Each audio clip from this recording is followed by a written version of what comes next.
Con más ánimo.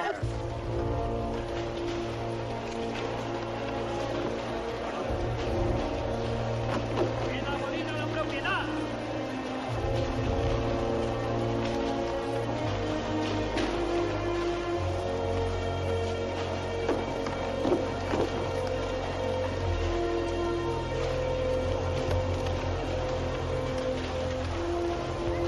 ¡Al fuego con los papeles del alcalde!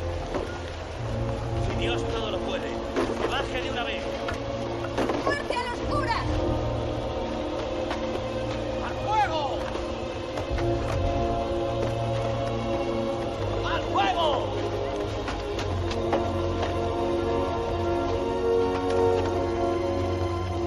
¡Al fuego! ¡Que arda el registro de la propiedad! ¡Al fuego!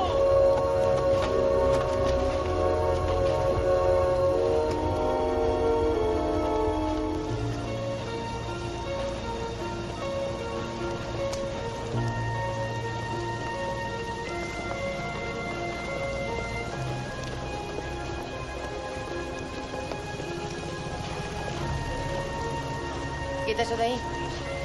¿Qué llevas ahí, al obispo? Quieta. Para matar pajaritos.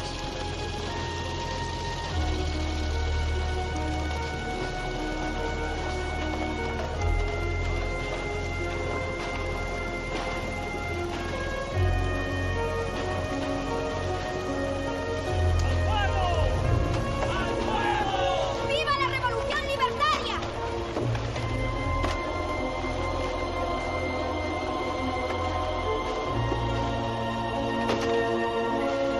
Atención, atención.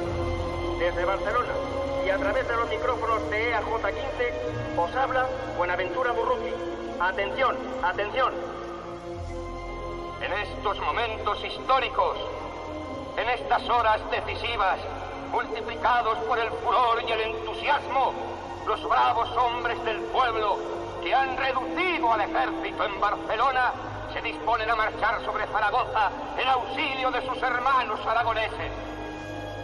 La voluntad soberana de unas masas que todo lo pueden, cuando van unidas y agigantadas por la decisión de triunfar, influirá en los destinos del mundo. El 19 de julio marcará el comienzo de una nueva era.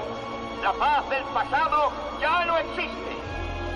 Estamos gestando entre ríos de sangre una España nueva. ¡Viva la paz y la revolución!